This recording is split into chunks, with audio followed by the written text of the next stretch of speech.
há 2000 anos. Segunda parte. Item 4. Tragédias e esperanças. A vida real sempre é prosaica, sem fantasia nem sonhos. Assim decorre a existência das personagens deste livro, na tela viva das realidades nuas e dolorosas do ambiente terrestre. Os que atingem determinadas posições sociais, bem como os que se aproximam do crepúsculo da vida fragmentária da Terra, poucas novidades têm a contar, com respeito ao curso de cada dia. Há um período na existência do homem em que lhe parece não mais haver a precisa pressão psíquica do coração, a fim de que se lhe renovem os sonhos e as aspirações primeiras, figurando-se a sua situação espiritual cristalizada ou estacionária. No íntimo, não há mais espaço para novas ilusões ou reflorescimento de velhas esperanças, e a alma, como que em doloroso período de expectação e forçado silêncio, queda-se no caminho, contemplando os que passam, presa aos cordéis da rotina, das semanas uniformes e indiferentes. Estamos vivendo, agora, o ano 57, e a vida dos atores deste drama doloroso apresenta-se quase invariável no desdobramento infindo dos seus episódios comuns e angustiosos. Apenas uma grande modificação se fizera na residência de Calpurnia.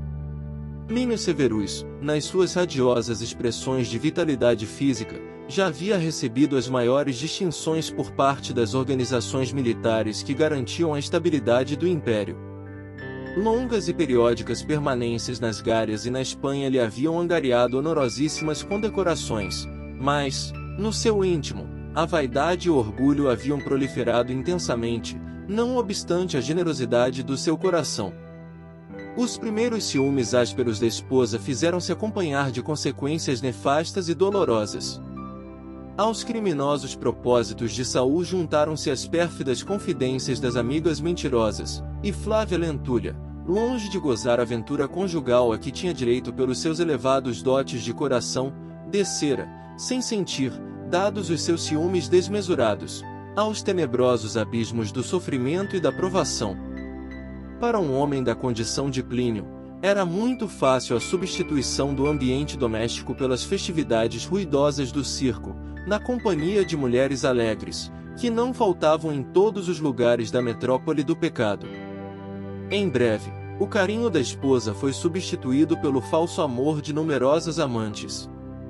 Debalde procurou Calpurnia interpor seus bons ofícios e carinhosos conselhos, e, em vão, prosseguia a jovem esposa do oficial romano no seu martírio imperturbável e silencioso. As raras queixas de Flávia eram guardadas pelo coração generoso da mãe do seu marido, ou, então, confiadas ao espírito do pai, em confidências amarguradas e penosas.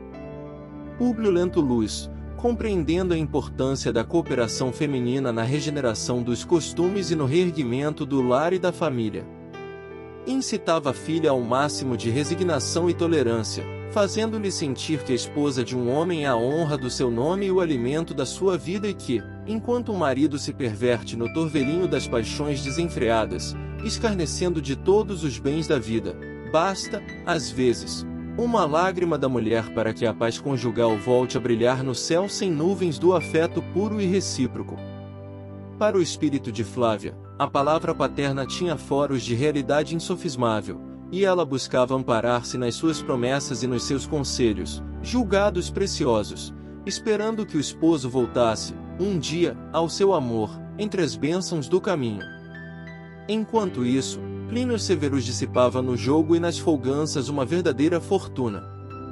Sua prodigalidade com as mulheres tornará-se proverbial nos centros mais elegantes da cidade, e poucas vezes buscava o ambiente familiar, onde, aliás, todos os afetos se conjugavam para esclarecer-lhe docemente o espírito desviado do bom caminho.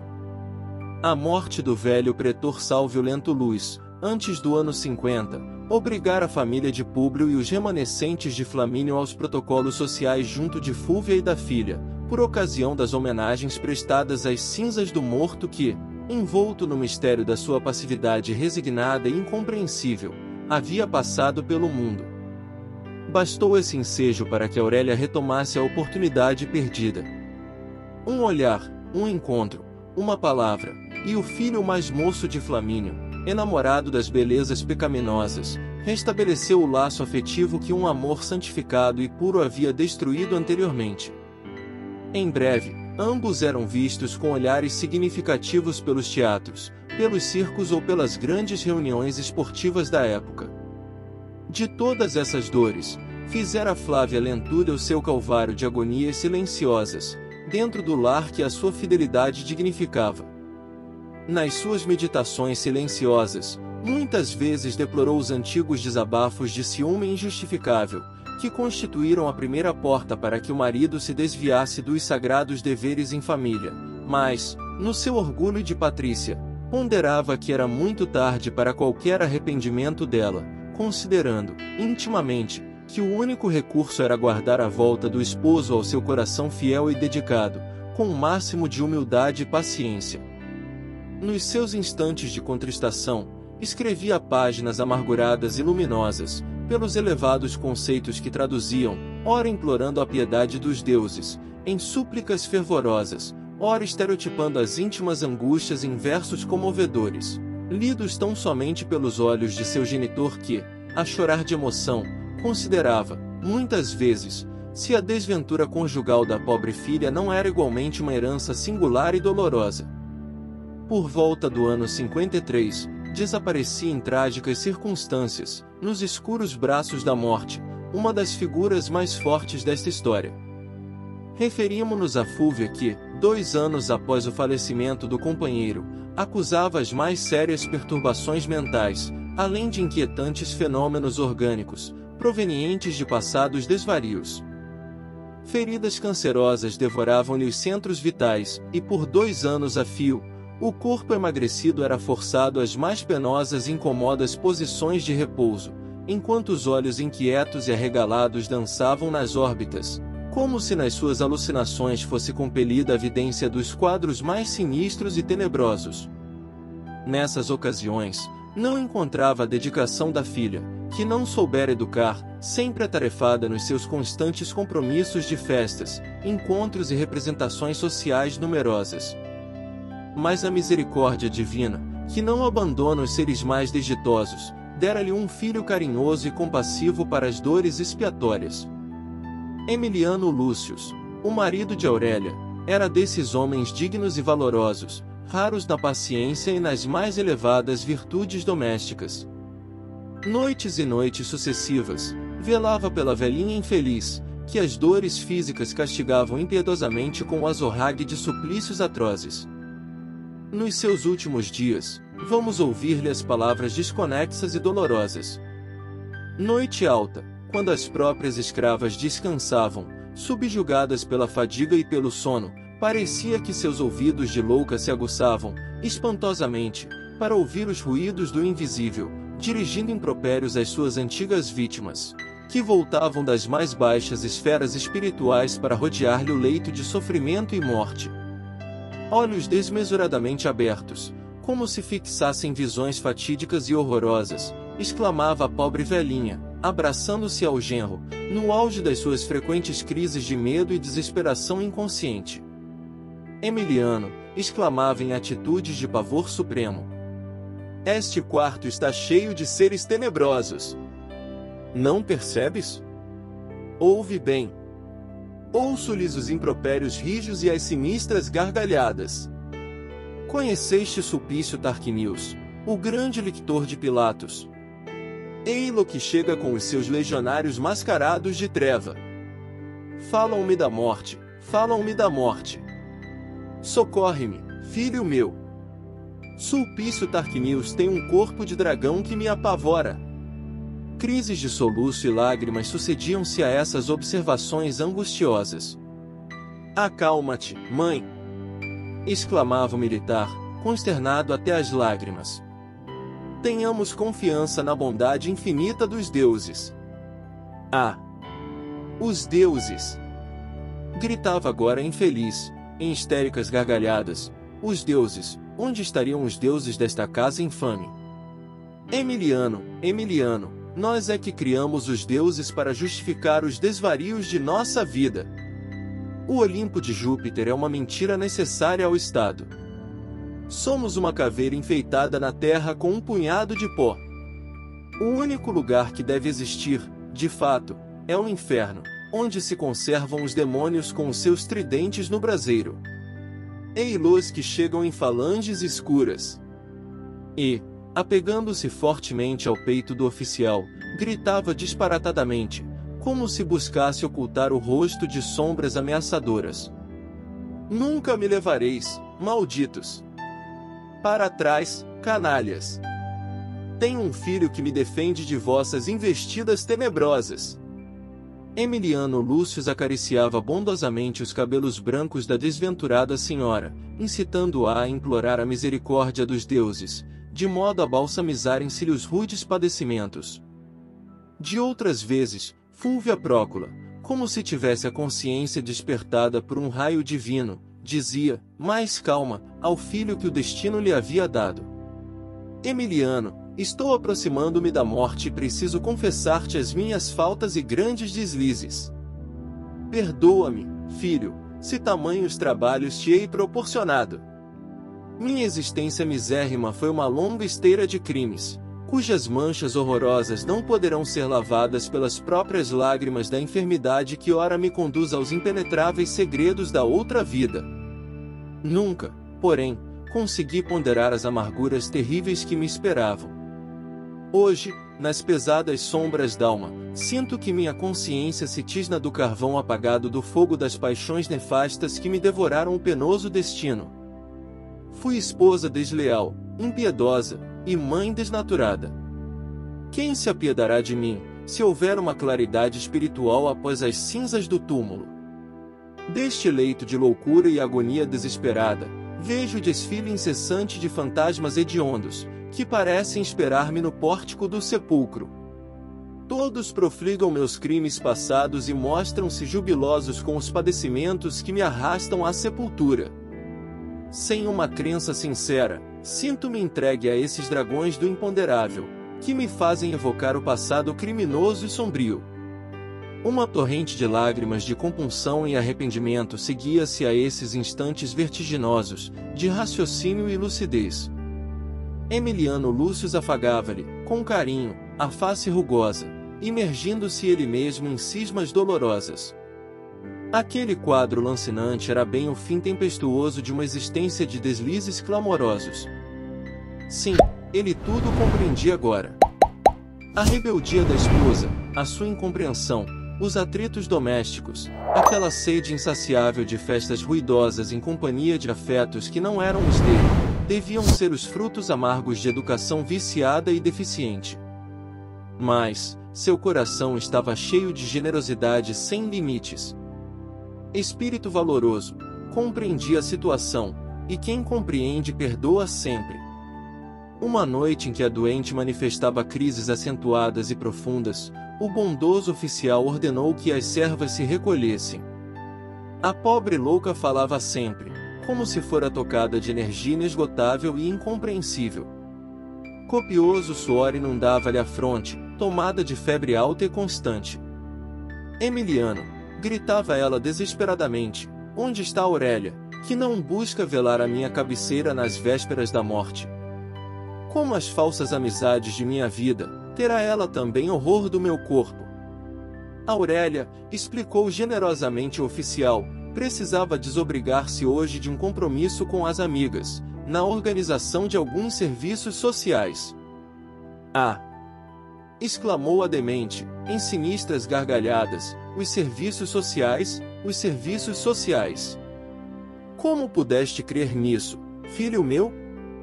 Tua mulher, a estas horas, deve estar ao lado de Plínio Severus, seu antigo amante, em algum lugar suspeito desta cidade miserável. Emiliano Lúcius fez o possível para que a infeliz dementada não prosseguisse em suas revelações terríveis e impressionantes, mas Fúlvia continuava o libelo tremendo e doloroso. Não me prives de continuar, prosseguia desesperadamente. Ouve-me ainda. Todas as minhas acusações representam a criminosa realidade. Muitas vezes, a verdade está com aqueles que enlouqueceram. Fui eu própria que induzi minha infeliz filha aos desvios conjugais. Plínio Severus era o inimigo que ela precisava vencer, na qualidade de mulher. Facilitei-lhe o adultério, que se consumou sob este teto.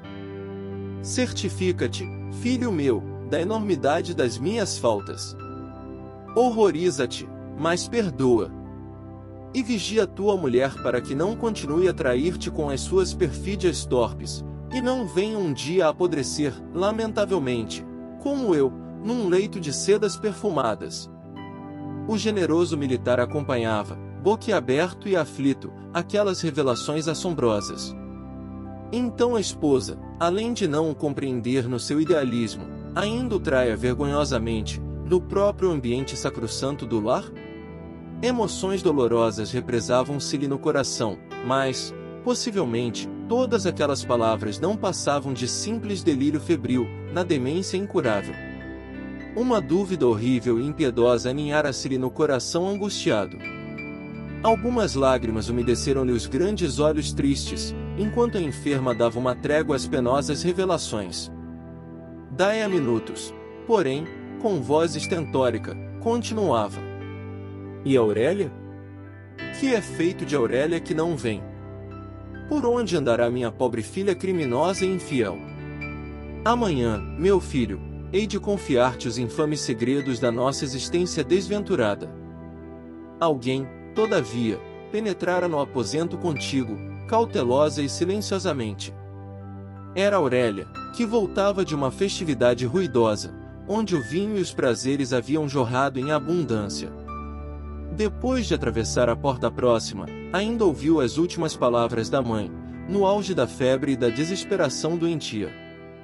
Ela, que ouvirá as tristes revelações de pouco antes, considerou que a doente, no dia imediato, haveria de cumprir a terrível promessa e, num relance, examinou todas as probabilidades de execução da ideia tenebrosa que lhe passará pela mente criminosa e infeliz. Seus olhos pareciam vidrados de cólera, sob o azorrague de um pensamento mórbido, que lhe aflorara repentinamente no coração frio e impiedoso. Despiu os trajes da festa, reintegrando-se nos aspectos interiores do lar, e abriu uma nova porta, dirigindo-se ao leito materno, onde acariciou a mãe fingidamente, enquanto o esposo incompreendido a contemplava, de cérebro fervilhante e dolorido, sob o domínio das dúvidas mais acerbas. Mãe, que é isso? Perguntou, afetando uma preocupação imaginária. Estás cansada, precisas repousar um pouco. Fúvia fitou-a profundamente, como se um clarão de lucidez lhe houvesse clareado repentinamente o espírito abatido. A presença da filha tranquilizava de algum modo seu coração dolorido e a consciência dilacerada. Sentou-se com esforço, no leito, afagou os cabelos da filha, como sempre costumava fazer na intimidade, deitando-se em seguida e parecendo com boa disposição de repousar. Emiliano Lúcio retirou-se da cena, considerando que sua presença já não era necessária. Mas Aurélia continuava a falar com seu fingido carinho. Queres, mãe, uma dose do calmante para o repouso preciso? A pobre louca, na sua inconsciência espiritual, fez um sinal afirmativo com a cabeça. A jovem encaminhou-se ao seu aposento privado e, retirando o minúsculo tubo de um dos móveis prediletos, deixou pingar algumas gotas numa pequena taça de sedativo, monologando, sim. Um segredo é sempre um segredo, e só a morte pode guardá-lo convenientemente. Caminhou, sem hesitação, para o leito materno, onde, por mais de 2 anos, jazia infeliz, devorada pelo câncer e atormentada pelas visões mais sinistras e tenebrosas. Num relance, o horrível envenenamento estava consumado. Ministrada a poção corrosiva e violenta, Aurélia determinou, então, que 2 escravas velassem o sono da enferma, como de costume, ao regressar das noitadas ruidosas, esperando o resultado da ação criminosa e injustificável. Em 2 horas, a enferma apresentava os mais evidentes sinais de sufocação sob a ação do corrosivo, que constituía mais um daqueles filtros misteriosos e homicidas da época. Ao chamamento aflito das servas, todas as pessoas da casa se colocaram a postos, dado o penoso estado da enferma. Emiliano Lúcius contemplou-lhe os olhos, que se iam apagando no véu da morte, e debalde procurou fazer que a agonizante lhe dissesse ainda uma palavra. Seus membros frios foram se enrijando devagarinho, e da boca começou a escapar-lhe espuma rósea. Em vão foram chamados os entendidos da medicina, naqueles derradeiros instantes. Naquela época, nem os esculápios conheciam os segredos da anatomia do organismo, nem havia polícia técnica para averiguar as causas profundas das mortes misteriosas. O envenenamento de Fúvia correu por conta das moléstias incompreensíveis que, durante muitos meses, lhe haviam minado todos os centros de vitalidade. Contudo, aquela agonia rápida não passou despercebida a Emiliano, que juntou mais uma dúvida penosa aos amargos pensamentos que lhe negrejavam o foro íntimo. Aurélia buscou representar, do melhor modo, a comédia da sentimentalidade em tais circunstâncias, e depois de cerimônias simplificadas e rápidas, em vista da imediata decomposição cadavérica, que forçou a incineração em breves horas, o antigo lar do pretor Salvio Lentulus tornou-se o abrigo de dois corações que se odiavam mutuamente. Se a esposa infiel, logo após os primeiros dias de luto, retornava à sua existência de regalados prazeres, Emiliano Lúcius nunca pôde esquecer as revelações de Fúvia, nas vésperas do seu desprendimento, envolvendo-se, então, num véu de tristeza que lhe cobriu o coração por mais de 2 anos. Em 54, subia Domício Nero ao poder, fazendo-se acompanhar de uma depravada corte de áulicos perversos e de concubinas tão numerosas quanto desalmadas.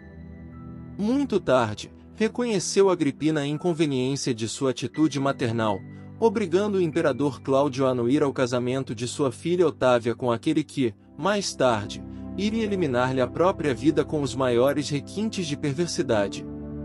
O Fórum e o Senado receberam, tremendo, a sombria notícia da proclamação do novo César pelas legiões pretorianas, não tanto por ele, mas porque sabiam, de antemão, que aquele príncipe ignorante e cruel ia tornar-se um fácil joguete dos espíritos mais ambiciosos e mais perversos da corte romana. Ninguém, todavia, ousou protestar tal a série de crimes tenebrosos, perpetrados impunentemente, para que Domício Nero atingisse os bastiões do supremo poder. No ano 56, o envenenamento do jovem Britannicus punha arrepios de terror em todos os patrícios. Medidas ignominiosas foram postas em prática para humilhar os senadores do Império, que não conseguiram efetivar os seus protestos formais.